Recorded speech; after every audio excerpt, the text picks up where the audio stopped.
कहानी शुरू होती है माँ बेटी को दिखाते हुए। लाइडिया एंड उनकी बेटी सेडी शहर में ये लोग अच्छा घर ढूंढ रहे होते हैं, तो इवेन नाम का एक बंदा जो है इनको घर दिखाता है। अच्छा बाला माँ बेटी इस घर को देख के थोड़ा सा खुश हो जाते हैं। वैसे इनको जो नहीं चाहिए था वो इनमें इसमें मिल जाता है, जैसे कि लिफ्ट एंड एक पैनिक रूम या फिर सेफ रूम इनको मिलता है। अगर इन फ्यूचर सेफ रूम इसलिए अगर इन फ्यूचर कोई तकलीफ हो, जैसे कि कोई गांडू लोग चले आए घर में के अंदर, तो उसके अंदर छुप के जो है पूरे घर में जो है सीसीटीवी कैमरा के थ्रू जो है वो देख सकते हैं। एंड टेलीफोन की मदद से कोई इमरजेंसी सर्विस इनको मिल सकता है इन फ्यूचर सेफ रूम के अंदर जब भी इसकी ज़रूरत पड़ेगी। तो माँ बेटी जो है इस घर को ख़रीद लेते हैं अभी के लिए। माँ बेटी जब घर में सोए होते हैं तो रात के 1:30 बजे के आसपास 3 चोर लोग जो है इस घर के अंदर चले आते हैं चुपके से। इन 3 चोरों का नाम होता है राहुल, जूनियर एंड ब्रूमान। इनके हिसाब से जो है इस फैमिली को थोड़ी सी कुछ दिनों के बाद आना था, इसलिए ये तीनों लोग यहाँ पे चोरी करने के लिए आए हैं। एक्चुअली चोरी नहीं, जो राहुल के हिसाब से जो है इस घर के अंदर वो 30 करोड़ रुपए हैं। हालांकि राहुल को एग्जैक्टली पता नहीं होता कि वो 30 करोड़ है या फिर उससे कम या फिर ज़्यादा है। जब ये तीनों अपना कुछ प्लान बनाए होते हैं तो लाइडिया उठ जाती है एंड देखती है कि 3 चोरों को कैमरा के थ्रू ऊपर चलने की वजह से जो है नीचे थोड़ी सी आवाज़ आती है, तो सब लोग अभी अलर्ट हो जाते हैं। लाइडिया सेडी को उठा के पहले तो लिफ्ट के थ्रू नीचे जाते हैं, लेकिन ऊपर आके जो है पैनिक रूम में चले जाते हैं। दोनों माँ बेटी जो है अभी वही सेफ रूम में चले आते हैं। एंड इस सेफ रूम का जो दरवाज़ा जो है वो स्टील की होती है, काफ़ी मोटी वाली, जिसको तोड़ना लगभग ही नामुमकिन है। ये चोर लोग जो है बाहर से ऐसे अलार्म को डिसेबल कर देते हैं। एंड इनमें से जो ब्रूमान है उसके हिसाब से जो है वो इस सेफ रूम के लिए ऐसे काम किया था बहुत पहले, तो उसे लगभग पता होती है कि उसके अंदर क्या क्या चीज़ है एंड क्या क्या चीज़ें हो सकती है, जैसे कि टेलीफोन का ऐसे सुविधा है उसके अंदर, टॉयलेट का, कुछ दिनों का खाना पीना भी है अंदर। इन तीनों के हिसाब से जो है इन तीनों को उस पैनिक रूम में जाना चाहिए, क्योंकि उस पैनिक रूम के अंदर ही इनका सामान है। घर में जो है ब्रूमान वो कुछ दरवाजे को से सील कर देता है, जबकि झाटू राहुल जो है वो ऐसे ऊपर का फ्लोर तोड़ रहा होता है ताकि वो नीचे से वो सेफ रूम में जा सके। लेकिन इनको ये पता नहीं होता है कि पूरी की पूरी सेफ रूम जो है वो से स्टील की होती है, मोटी स्टील की, जिसके बाद ये लोग इस प्लान को अभी रोक देते हैं। ब्रूमान जो है वो दीवार को तोड़ के एक छेद बना देता है ड्रिल करके है।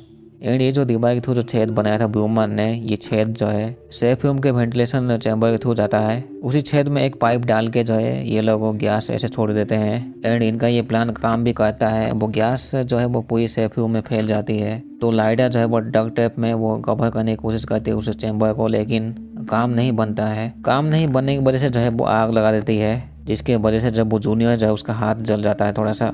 सेफ रूम में बाहर की तरफ जाए, घर के बाहर की तरफ जाए एक छोटा सा होल होता है। इस होल के थ्रू जब वो दूसरे पड़ोसी वाले घर में देख सकते हैं माँ बेटी, उस होल के थ्रू ऐसे ये लोग टॉर्च ब्लिंक करते हैं। जो टॉर्च की जो लाइट होती है वो सीधा दूसरे पड़ोसी के घर में जाके गिरती है। तो एक आदमी उठता तो है लेकिन वो खिड़की का पर्दा बंद करता चला।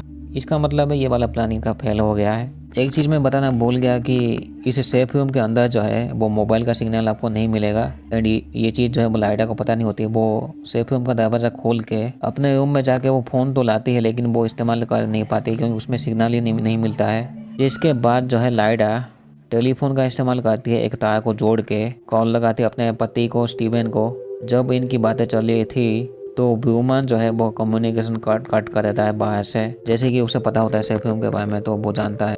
हालांकि लाइडा जो अपने पति को ही ऐसे कॉल नहीं किया था, उससे पहले वो पुलिस को भी कॉल की थी। इसके बाद जो है जूनियर को लगता है कि इसके बाद जो है इनका साथी जूनियर जो है जो इनको इन दोनों को लाया था, वो खुद कहता है कि पैसे तो इनके हाथ लगेंगे नहीं, इनका सभी प्लान जैसे फेल हो गया है अभी। तो जूनियर जो इस काम को छोड़ के जाया था, लेकिन झाटू राहुल पता नहीं क्या होता है, वो गोली मार देता है जूनियर को, क्योंकि उसके पास गन होती है। एंड गन जो है छुपा के रखा था साला। लेकिन दरवाजे के पास जब वो स्टीवन आ चुका था, यानी कि लाइडा का पति, ब्रूमान एंड राहुल जब समझ जाते हैं ये स्टीफन है लाइडा का पति। लाइडा एंड सेडी को भी पता लग गया था कि स्टीफन घर में आ चुका है। कैमरे में दिखाते हुए जो है राहुल पीटता है स्टीफन को ताकि जो है इनके लिए वो दरवाज़ा खोले। सेफ रूम के अंदर जो है सेडी को थोड़ा सा पैनिक अटैक चले आते हैं, तो एक इंजेक्शन देना पड़ेगा सेडी को। लाइडा जो है सेफ रूम से बाहर चली आती है इंजेक्शन के लिए।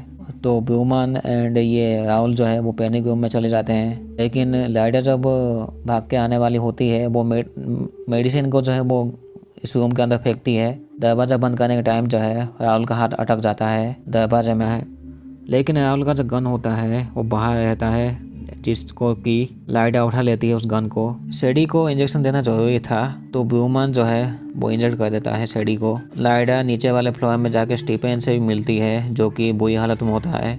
जब पैनिक रूम के अंदर जो है ब्रूमन वो सेफ को खोल आता है जो कि पैनिक रूम के नीचे ही होता है, तभी बाहर की तरफ पुलिस चले आती है। लाइडा की मॉम जो है जैसे तैसे पुलिस को झूठ बोल देती है अभी के लिए एंड भगा देती है पुलिस वालों को। तो अभी जो है लाइडा सभी कैमरा जो है वो तोड़ देती है। वैसे ये काम जो इन तीनों चोरों को करना चाहिए था बहुत पहले, लेकिन अभी लाइडा करती है वो। तो दोनों चोरों को पता लग जाता है कि वो कैमरा तोड़ रही है। वुमन ऐसे सेफ खोलता है तो इनको ऐसे बैंक के बॉन्ड्स मिलते हैं जो कि लगभग 22 करोड़ के आसपास है। 30 करोड़ तो नहीं मिलते हैं लेकिन 22 करोड़ मिलते हैं इनको। इसके बाद जो है शांति से दोनों चोर जब बाहर चले आते हैं सेडी के साथ, लेकिन कुछ दरवाजे ऐसे लॉक होते हैं जो कि लाइडा ने ही किया था ताकि इन चोरों को मजा चखा सके। पीछे से जो है लाइडा राहुल को मारती है। इस हाथापाई में जो है ब्रूमन ऐसे बाहर भाग गया था, बाहर भाग के वो जा सकता था, लेकिन राहुल इन तीनों के ऊपर भारी पड़ता है तो ब्रूमन आके राहुल को गोली मार देता है एंड राहुल मर जाता है। ब्रूमन जो है बैंक बॉन्ड के साथ ऐसे भाग गया था बाहर, लेकिन पुलिस उसे पकड़ लेती है एंड यहीं पे कहानी खत्म होती है। तो तीन चोर जो है वो कोशिश तो करते हैं उन्हें पैसे मिलने की, लेकिन वो शांति से ये काम कर सकते थे मे बी, बट लास्ट में एक ही जिंदा होता है लेकिन उसके हाथ में भी कुछ आता ही नहीं है। चैनल को सब्सक्राइब पहले है क्योंकि ऐसे बहुत से वीडियो इन फ्यूचर आने ही वाले हैं। बस थैंक यू सो मच।